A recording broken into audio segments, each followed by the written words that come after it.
नमस्कार मंडळी, एक्सेल सिम्प्लिफायर या यूट्यूब चॅनलमध्ये तुम्हा सर्वांचं मनापासून स्वागत आहे. आज आपण बघणार आहे पेस्ट स्पेशल मधले नेक्स्ट कमांड काय आहेत. समजा तुम्हाला एखाद्या सेल रेंज सिलेक्ट करायचे म्हणजे आणि ती दुसऱ्या जागी पेस्ट करायचे, तर ही ही सेल रेंज सिलेक्ट करून या ठिकाणी पेस्ट करायचे. पण तुम्हाला तिथे ऑलरेडी एखादा सेल मध्ये नंबर टाइप केलेला असेल तर या स्किप ब्लँक ऑप्शन मध्ये तुम्हाला काय होतो, तो नंबर झाकला जातो. तर फर्स्ट मी काय केलं, कॉपी केलं, ज्या ठिकाणी पेस्ट करायचे ते जागा सिलेक्ट केली, पेस्ट ऑप्शनला आले, पेस्ट स्पेशल, त्यामध्ये स्किप ब्लँक्स या ऑप्शन मध्ये काय होतो,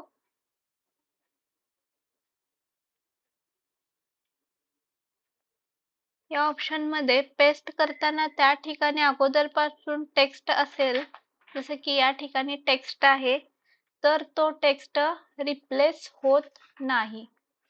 बघा, रिप्लेस झाला का? नाही, रिप्लेस होत नाही स्किप ब्लँक ऑप्शनने. ओके, पुढे आहे ट्रान्सपोज. पुढचा पेस्ट स्पेशलचा ऑप्शन आहे ट्रान्सपोज. सपोज तुम्हाला हा जो काही आपला टेबल आहे तो कसा आहे हो, म्हणजे व्हर्टिकल फॉर्मॅट मध्ये आहे, म्हणजे हा उभा आहे, राईट. बट तुम्हाला हा टेबल उभा नसून आडवा पाहिजे असेल, तर त्यासाठी आपल्याकडे ट्रान्सपोज हा ऑप्शनचा यूज करू शकता. फर्स्ट टेबलला सिलेक्ट करा, कॉपी करा, ज्या ठिकाणी तुम्हाला तो ट्रान्सपोज करायचा आहे, हॉरिझॉन्टल करायचा आहे, ती जागा किंवा तो सेल सिलेक्ट करा, पेस्ट ऑप्शनला या, पेस्ट स्पेशल, त्यामध्ये ट्रान्सपोज. ओके, तुम्ही पाहू शकता हाच टेबल आता काय झालाय, आपला हॉरिझॉन्टल झालेला आहे. क्लिअर आहे? ओके.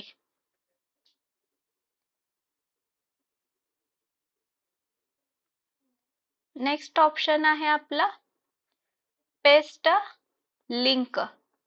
ओके, तर पेस्ट लिंक ऑप्शनचा खूप मोठा फायदा आहे आपल्याकडे. समजा हे रिपोर्ट्स तुम्हाला तुमच्या एम्प्लॉईजला द्यायचे आहेत, तर हे रिपोर्ट ॲज इट इज तुम्हाला काय करायचंय, तुमच्या एम्प्लॉईजला द्यायचं आहे. ओके, फर्स्ट त्या टेबल सिलेक्ट करून घेऊयात आपण. तर हे रिपोर्ट आहे तसे तुम्हाला काय करायचे, तुमच्या एम्प्लॉईज कडे, एक 4-5 एम्प्लॉईज कडे पाठवायचे आहेत. तर मी दुसऱ्या शीट वर जाते आणि ते या ठिकाणी पेस्ट ऑप्शनला येते, पेस्ट स्पेशल, आणि त्यामध्ये काय घेणार आहे आपण, पेस्ट लिंक. ओके, आता पुन्हा आम्ही शीट 1 ला आले.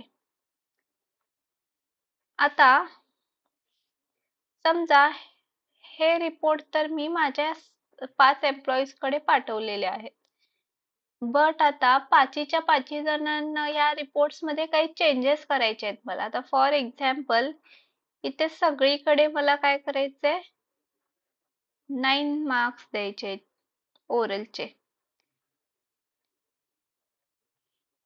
ओके, आता हे चेंजेस मी माझ्या एम्प्लॉईजला फोन न करून सांगता, जे काही मी चेंजेस करेल ते ऑटोमॅटिक काय होतील, या शीट मध्ये सुद्धा, शीट 2 मध्ये जे की आपल्या एम्प्लॉईज कडे आहे, त्या शीट मध्ये काय होतील, आपल्याला चेंजेस बघायला भेटून येईल. क्लिअर आहे? सपोज पुन्हा एकदा बघू आपण.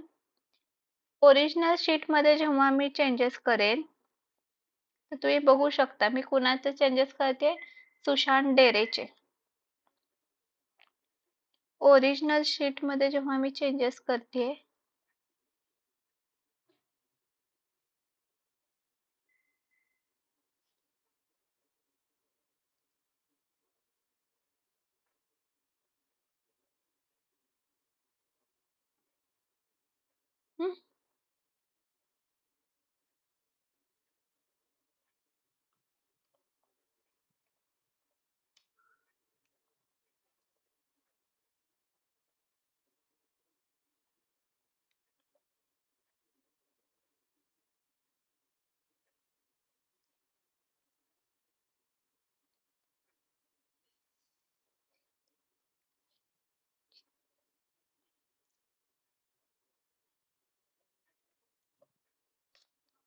ओरिजिनल शीट मध्ये जेव्हा चेंजेस करतेय हेच चेंजेस आपल्याला काय दिसतील शीट 2 मध्ये झालेले दिसून येईल. क्लिअर आहे? म्हणजे प्रत्येक वेळेस जे काही तुम्ही ओरिजिनल शीट्स मध्ये अपडेट करता ते तुम्हाला तुमच्या एम्प्लॉईजला स्टाफला सांगायची गरज नाही. क्लिअर आहे? थँक्यू.